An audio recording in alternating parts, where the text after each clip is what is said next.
Hello, welcome to this tutorial, and today I'm going to show you one of the tools you should consider adding to your toolkit as an engineer and a BIM expert. This is MakeQ, an add-on embedded inside AutoCAD environment, as you can see on the screen here. This is just to simplify your modeling and detailing process. Let's get started. I'm Morris Dimba, and I'm going to give you a quick overview of MakeQ functionalities. If I bring this close, or if I take you to screen, if you take a look on the screen here, you can see I've already clicked on the MakeQ menu here. So the MakeQ tab, the moment you click on the MakeQ tab here, you'll be able to dump yourself off or dive into MakeQ environment and its functionalities. Now, let's start at my far left here. I have a piping section here, and a piping section will be able to do to model, to draw and model the pipe work. And also under HVAC ducting, this is where we get the tools for ducting, and under structural, this is where we get all our steel structural detailing tools. And if you come to mechanical, here we get all the mechanical components and already in the library, and you can also do your drafting manually using AutoCAD facilities or commands. And also we have utilities. Under utilities here we have things like symbols. Here we have things like grid generator. We have the bill of material balloons here. Now on my far right here, you can see we have management tools here. Now let's kickstart. Normally we kickstart with the foundation. In this particular case is grid. We want to generate grid first as we try all these functionalities of MakeQ tool. Now let's first of all create a grid line. So I'll come here and click this drop down arrow under grid generator here, and we take a look what kind of tools do we have under grid generator. Though MakeQ will always bring the tool that you used previously to the screen here to become as the main display of this particular tool. So I used grid generator just a minute ago, so that's why it has been brought on top. So let's try and create a grid generator here, or create a grid line using this tool called grid generator in MakeQ add-on. Now let me click on it. So the moment you click on it, you'll be given this dialog box called building grid generator. So inside this window we have all these descriptions or guidelines to assist you in feeding in your parameters. Now we have, starting with horizontal ID, we have this, and we have starting vertical ID, we have number of horizontal grids. You can see that horizontal and vertical, you can see that. So I took the horizontal, as I wanted only 3 grid lines. This one, 1, 2, 3. So this will be my horizontal. The grid will be running all that way. And on my vertical, number vertical grid will have vertical. I need 10 of them. I need 10 of them along the vertical line. This one here. So we have vertical spacing. I wanted 6 meter on each center, or I mean center to center of the intersections, where inside those line intersections I'll be placing my columns. And also we have the bubble diameter. The bubble diameter are these circles you're seeing here, the grid labels in as Tekla calls it. And text height, you can give a text height of that. And line extensions are from this distance to the bottom end of this circle that defines the grid label. So we'll leave it as it is, though you can feed in your descriptions once you've seen how this is done. Now once you've fed in, or you've typed in all the parameters you need to be displayed on your grid line, you just go ahead and click this button called draw, labeled draw. So the moment you click on it, at the bottom end of the command line of AutoCAD, you'll be able to see that you're being requested to insert your to identify your insertion point inside this window. So once you've clicked a draw, your cursor will be active, ready to effect or place the grid line you've just described using your parameters. Now I'm going to place it right here. So if I bring it close, you'll be able to see we have all these in place. So you can see the grid lines having a different label. So this can be changed. If I go back, if I select everything and right click and come to delete, just the way you operate AutoCAD. I'm going back to grid generator and pick on grid generator, and I don't want those grids. So I want to start defining this. Starting ID, I'll feed starting ID, I'll feed A for horizontal. So for this case, you can see here on horizontal we have 12 meters. 12 meters. So here I'll just feed one. And on the vertical ID I'll feed A. So I need A here. So I'll press Control, I'll press caps. Then once I've done that, I'll click draw. So I'll place it right here. So you'll be able to see I have all these labeled here. This is how you work with this. So we've created a grid line. So let's try and place columns here. So to place columns now, we'll jump to structural section. Under structural sections here, I'll come to shapes here. So if I click on shapes here, you'll be able to see we have all profiles and how we can place them inside our grid line. So we have all the standards, all the profile catalog for every standard. So if I click here, select sections here, I have American Standard, the AISC, I have that. I have all these. I have the EN, I have the BS, I have the GIS, I have the IS, I have the RSA, I have the CHN. So let's try work and with the BS standard right there. So under BS standard here, if you click this this box or this drop down arrow just adjacent to BS box here, you'll be able to see all the catalogs that are available under the BS standards. So if I scroll up, you'll be able to see we have all these steel sizes or steel beam profile catalog. So this is how you access it. So let's maintain it at a default setting, and we have two options here. Draw options. If you want to draw on a 3D window, you can check this, and if you want to draw on a plan view only, you can check that. So let's let's work with the default setting. So the moment you've picked your steel catalog, or selected your profile for the column, come here and define, select on how you want that to be presented on your grid line. So I'll go ahead and select on that, then come here and select to draw. So the moment you select on that, select how you want to place your beam. I want this presentation. I'll select on that, then bring this close, and I'll insert it right there. So if I zoom out, you'll be able to see I have two options, whether to place it horizontally or vertically. So I'll just mouse over here, mouse up here, and click right there, and I'll place my column right there. So let me place the base plate for this column. Now on base plates, I'll come to plate here and pick this plate. We have the plate settings here.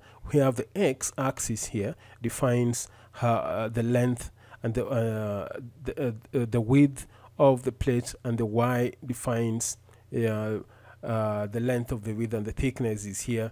So there are two options. You can either go for 3D if your column is already in 3D.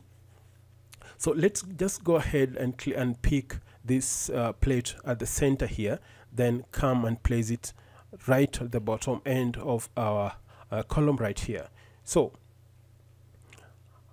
if you take a look at the bottom end here, you're being requested, do you want to add this to bill of materials? So what you do, just type Y here and enter. So that base plate will be added on the bill of material if we try and generate a bill of material. Now on this plate we don't have holes for the bolts, for the bolting or for the anchor bolts. Now I'll come to holes under structural here. I'll select on holes. So under holes we have location, we have midpoint location, and the side and the first hole we have the direction, either left to right or right to left. We diameter of the holes are defined here. Rows we have three. You are going to see how that is represented. Now insertion point position will just maintain this y-axis and z-axis to 0. So we don't want to place this on the 3D.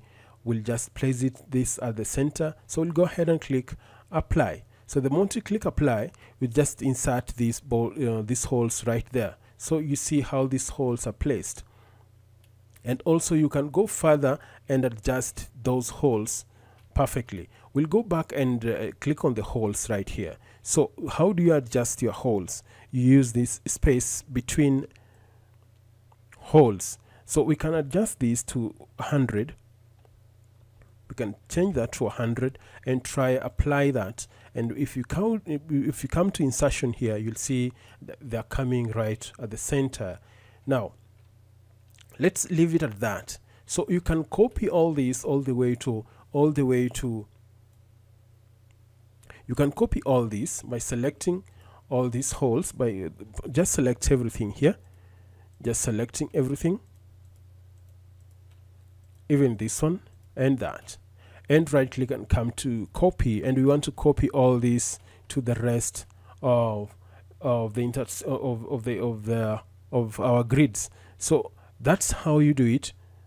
And also you can just pick one and array them along the y-axis. Now let's jump to a different section. Let's get rid of this now. Let's jump to a next section. If you come to mechanical section here, we have the conveyors. We have a library for conveyor belts, idler frames, conveyor belt, idler frame. Now let's try and create a belt conveyor idler frame. Now let me click on this drop down arrow. So if I click here, I'll be able to see all the components or the library that falls under the belt conveyor. So I'll pick the first one here, and I'll be given this window of MECQ conveyor belt utilities. So I'll pick on this. So the moment I pick on that, I'll be able to change the parameters here. I need a roller of maybe 1 or 2 rollers at these ones. 1, 2, 3. These are normally applicable and normally common for heavy duty material handling. So let me select maybe 127 right there, and what I'm going to do once I've done that, you can come to view or view options, whether you want to see the front or you want to see the plan, or you want to see, let's maintain it at front. So once you've picked the size of the belt conveyor idler frame, just go ahead and click draw. So the moment you click on draw, you can see at the bottom end here, insertion point are being requested to identify the insertion point. So I'll define here I'll define my insertion point at that location. So you can see we have this belt conveyor idler frame. So we can go ahead and start placing our measurements, because these components are up to standard. They match the belt sizes, the belt width available on the market. Like in this particular case, I'll assume this one is 800 belt width. Now I'll come to annotate. So I'll come to linear, and I want to try and measure this from that end to this end and see how long is this. Actually, it's for the 800 millimeter width of belt. This is the ideal belt conveyor idler for that particular belt. Now we have the frames here, and we have the rollers here, and we have these brackets that that maintains and tilts this belt at an angle that it will be able to carry material to the right destination. Now, let me first of all place my measurements using the AutoCAD tools, and this is the beauty of adding more tools to AutoCAD to simplify your work. Now I'll come to dimensions, and I want to add dimensions here. I'll place that one there and right click and come to linear. I'm placing these dimensions manually, so I'll place that one there and come here and place this one here. So if you take a look, you can see some differences of measurements, meaning that I haven't snapped accurately on these 2 points. So I'll right click and come to dimension. So I want to snap on that spot and snap here accurately, just to make sure this matches this. They shouldn't be different. Now this is how it's done, and I can get an overall length maybe from that far end to this far end and place it right there. So this is the full length of our roller. I right click and exit. Now I'll come to this far end and also try to a different component, if we can add it inside this component. Now let's try and add a bolt. If I come to bolt here and click under this drop down arrow of bolt, I'll be able to have all this. We have the slotted holes, we have the circular holes, we have bolt holes, pins, we have a set screw, we have washers, nuts. And let's now pick on the bolts. So the moment you click on the bolts, you'll be able to see this dialog box of cube bolts and screw utilities. So you can pick from the components available. We'll pick on the first one, and what we are going to do, just go straight and define the size of our bolts by clicking that drop down arrow here, and you can scroll at the bottom end. We have all the sizes of the bolt under BS standard. Now let me first of all pick on either M16 here and work with that M16. Check the metric, or if you want the English style, you can check on that. So once you've picked, you've identified or feed in or checked your parameters, and just go straight and click draw. So zoom out, and we want to place a bolt here. Let's try and place a bolt, and we'll define from that spot and define that spot and come back and place it right there. So we'll come at the top end here and click on that spot and define the length of our bolt. Right click and right click once again and right click once again. You'll be able to see a bolt already in that place. It is as simple as that. So you can either select this and transfer it or copy it on the opposite direction, or you can just come here and do it manually. Select on the bolt and do the send and follow the same process. Now I'll come on this far end and try and do this and come back here. So you see it's taking the opposite direction. So let me undo that and come back and select on the bolt here. Select on the bolt there and click draw. So I'll come this far end and click on that and come back and click on that. So you'll see that positioning itself accurately in the right position. So I'll go far end here to define at which position do you want our fastening to terminate. We'll terminate it right there and define the length of our bolt and right click twice. So we have our bolts already in those locations. You can also go ahead and place your dimensions right here. Select linear, and remember you are using the combination of AutoCAD tools and the MakeQ tools. This is just interesting if you have all these tools at your disposal. Now I'll terminate that one there. I'll right click and come to linear, and I want to get the overall length of this bracket. I'll terminate it right there and bring it out like that. So this is how it looks, and I can also give out the full length or the full height of this belt conveyor idler. Now I'll terminate it here, and you can see that. So it's always simple if you want to give the description or specifications of this belt conveyor idler frame, if in case you want to import or you want to buy it from, or you want to outsource it, or maybe you don't want to fabricate this. So this is how you can do this. Now let's go back to MQ and do a different thing. Now let's slightly switch to piping or the 3D modeling. So I'll get rid of this. I'll get rid of this by getting rid of them, because we just need our window to clear up. So let's switch back to 3D modeling, and let's try and model pipe. Now I'll come to pipe here. So the moment I click on pipe, I'll specify whatever I want. There are two types of pipe here. We have all the standards available. You can just click on that drop down arrow, and you'll be able to see all these specifications or these standards of piping. So let me just pick on the first one, and also the material available here. We have the cast iron, we have the stainless, we have the ductile iron, brass, PVC pipes, and the copper. Now you can also come to the sizes here and define the size of your pipe by clicking on that drop down arrow. We have all the way from 25 to 1.2 meters. That's a huge diameter. Bill of material marks, you can click on this drop down arrow and just you pick on these two options, site run or seamless. So once you've checked or fed in your parameters, what you do, just come here and click draw. So draw, that will be simple. Just define where you want to place your pipe and draw it right there.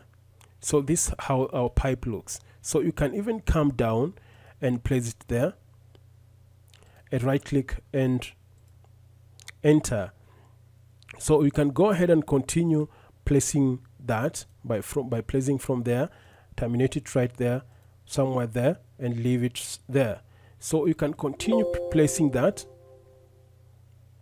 and click main or exit and continue drawing by starting from that spot, maybe from that spot, and end it right there, somewhere there, and wait for it to respond, and just continue placing your pipes. So you can right click and terminate your piping and click exit. So these are the pipes. This is how you draw the piping.